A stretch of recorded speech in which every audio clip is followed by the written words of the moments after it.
Maayong udto kaninyong tanan. Good noon, everyone. Have you had lunch? That's why.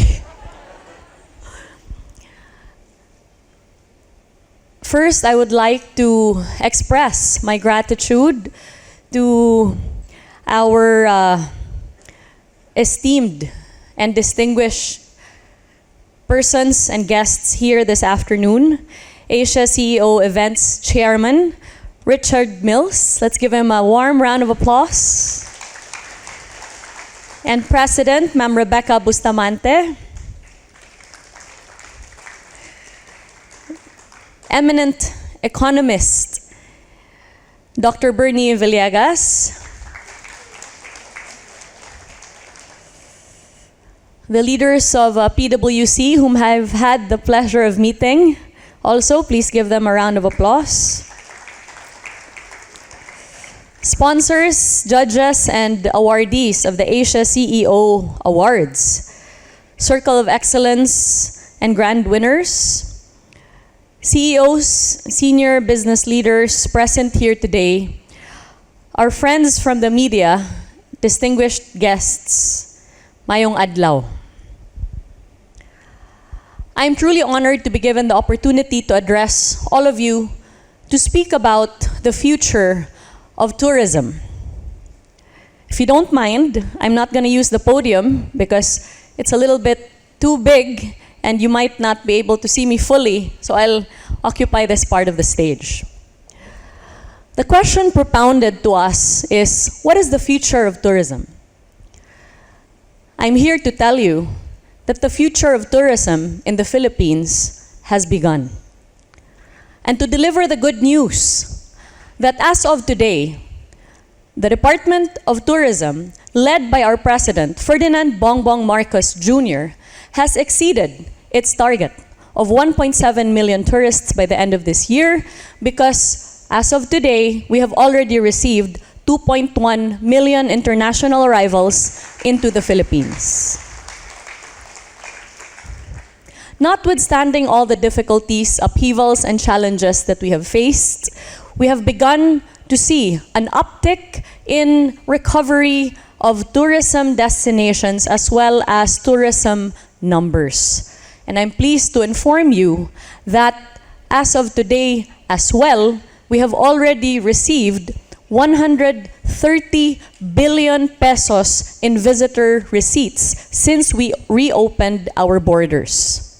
The future of Philippine tourism is bright. My name is CHRISTINA Frasco. Prior to becoming Secretary of the Department of Tourism, I worked as a mayor of a town in the province of Cebu. In Cebu, the lifeblood of our economy is tourism. I have seen firsthand the benefits that tourism can bring to millions of lives and livelihoods. But I have also personally seen the devastation that the pandemic and various calamities have caused upon our population. And therefore, it is this sense of urgency that I hope to bring into the Department of Tourism, because one day more to wait to recover from the ravages of the pandemic and calamities is one day too late for those whose lives depend on tourism. Our President, Bongbong Marcos Jr., has identified tourism as a priority under his administration. It is his vision for tourism to become a major economic pillar in the resurgence of the Philippines. Towards this vision, we in the Department of Tourism have identified 7 main objectives to fulfill tourism's role in the resurgence of our economy. First, we shall concentrate on infrastructure development and improvement of gateway accessibility. Second, we shall engage in a comprehensive digitalization and connectivity. Third, we aim to enhance the overall tourism experience. Fourth, we shall equalize tourism promotion as well as development. Fifth, we shall diversify our tourism portfolio through multidimensional tourism. Sixth, we shall maximize domestic tourism. Seventh, and finally, we plan to ensure the strengthening of tourism governance through close collaboration between the national government, the local government units across our country, as well as private stakeholders here and abroad, including all of you here today.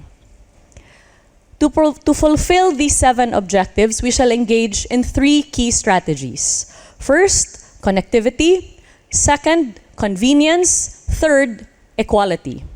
On the aspect of connectivity, we have begun our convergence with other government agencies for the purpose of ensuring that we improve accessibility towards our destinations.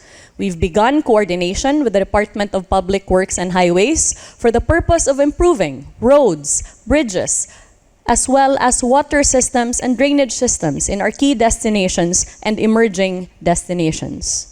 We have also begun the conversation with the Department of Transportation for the purpose of improving the very first impression that tourists have of our country, our airports, as well as our seaports. We will have 3 benchmark projects for this purpose, and that includes NAIA Terminal 2, Cebu City Pier 1, and the Davao International Airport.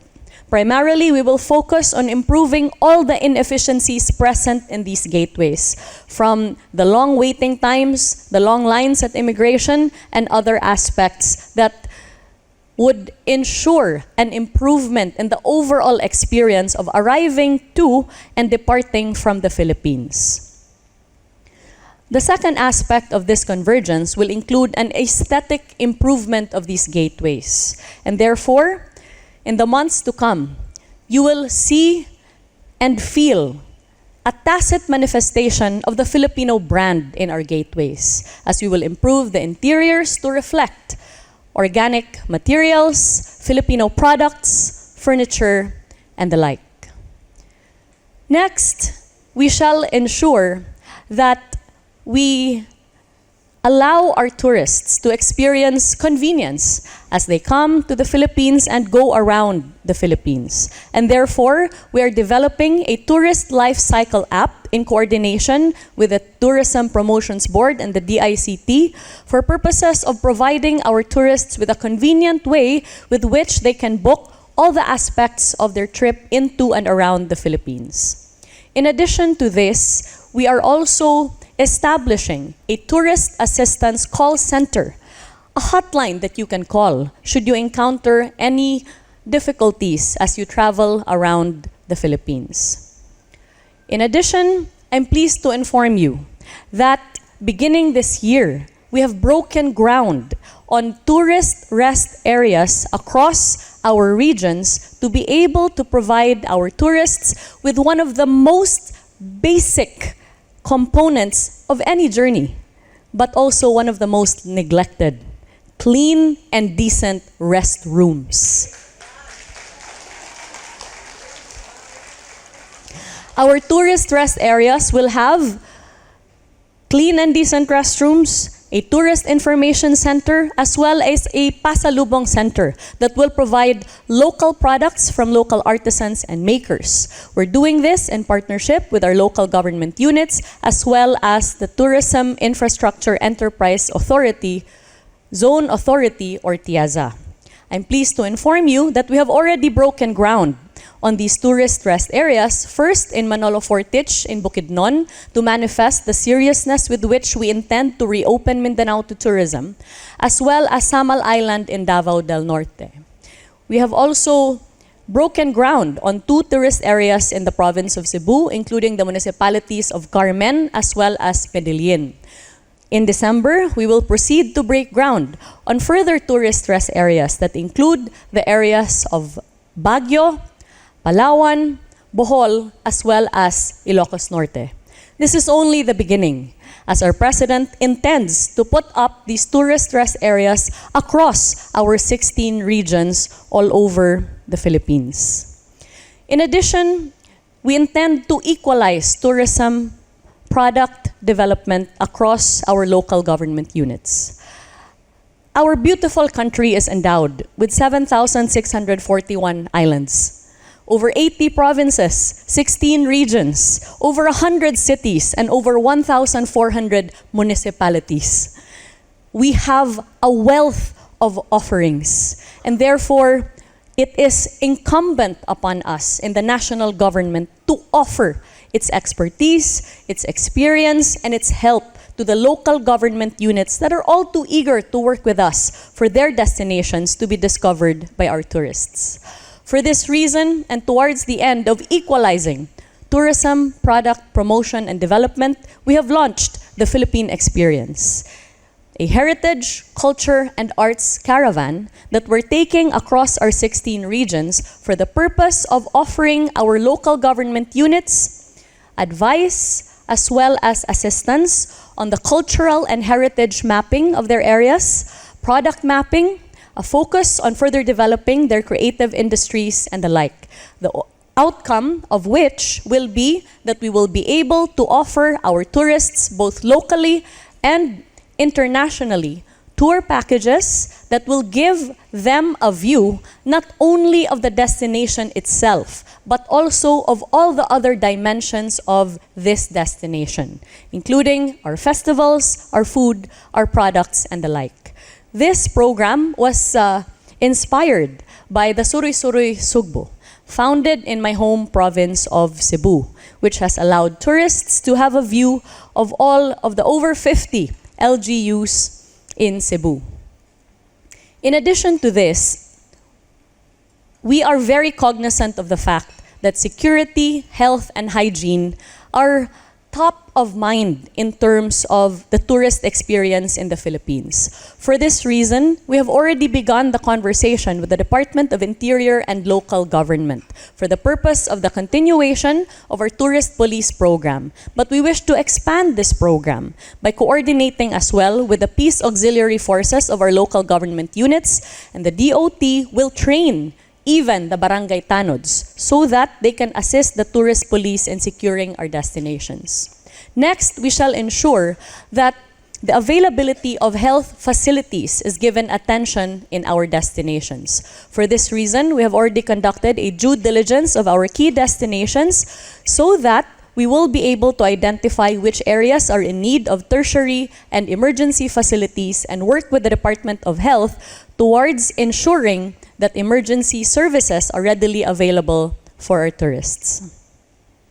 We're also closely working with the DICT for the purpose of improving Wi-Fi connectivity in our key destinations, recognizing as well the trend of digital nomads wanting to work away from home and wanting to work in tropical climates such as the Philippines.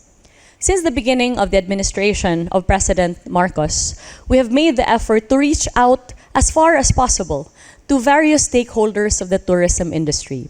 We have engaged in listening tours across our regions as well as outside of the country to get real world from the ground insight on what it is that tourism industry stakeholders need and want to be able to improve enabling conditions of coming into the Philippines. The idea being that we're no longer interested in reclaiming our pre-pandemic position. Rather, we are interested in exceeding this position and allowing the Philippines to take a primary position tourism-wise in the ASEAN as well as globally, because our fellow Filipinos deserve nothing less. Do you agree?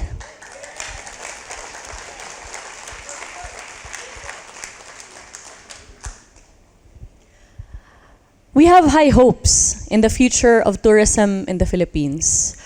First, because our president has identified tourism as a priority. Second, because we have laid down these clear objectives and plans towards the president's vision. Third, and finally, because we live in a beautiful country that is unmatched all over the world. In fact, notwithstanding all the adversities that we have faced, the Philippines continues to be a top-of-mind destination all over the world.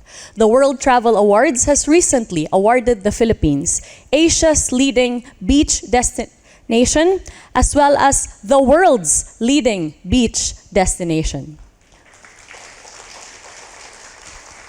The same award-giving body also recently awarded the Philippines Asia's leading beach destination, as well as the world's leading beach destination.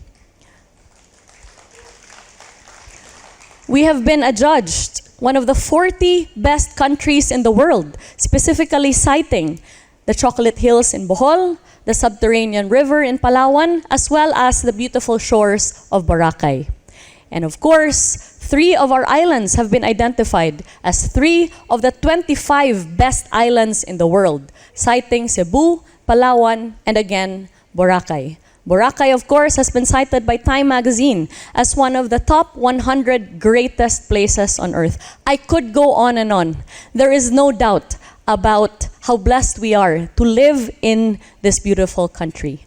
Only that there is a lot of work that needs to be done, so that we can finally take the primary position that we have longed for and know that we deserve. You can rest assured that under the Marcos administration, because tourism is a priority, the livelihoods that emanate from tourism is also a priority. Recently, we have inked and implemented a memorandum of agreement with the Department of Labor and Employment for purposes of putting up the very first Philippine National Tourism Job Fairs, entitled Trabajo, Turismo, Ascenso. We held it in September. Thank you. With a simultaneous launch in Metro Manila, Cebu, and Davao. And it offered up to 9,000 tourism-related jobs to our fellow Filipinos. This will be a multi-month campaign that aims to address the present 12,000-person workforce shortage in the tourism industry, according to the Department of Labor and Employment. We will also continue to capacitate our tourism workers by continuing the Filipino brand of service excellence, capacity building towards our workers across our 16 regions. And therefore, I will not further elongate this because I still have a lot of work to do, but I'm very happy to have had the opportunity to speak with you this afternoon, knowing that you all play a role in helping us revitalize the tourism industry.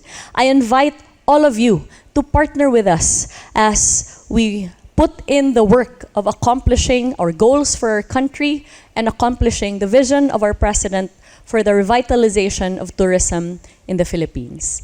Daghang salamat kaninyong tanan.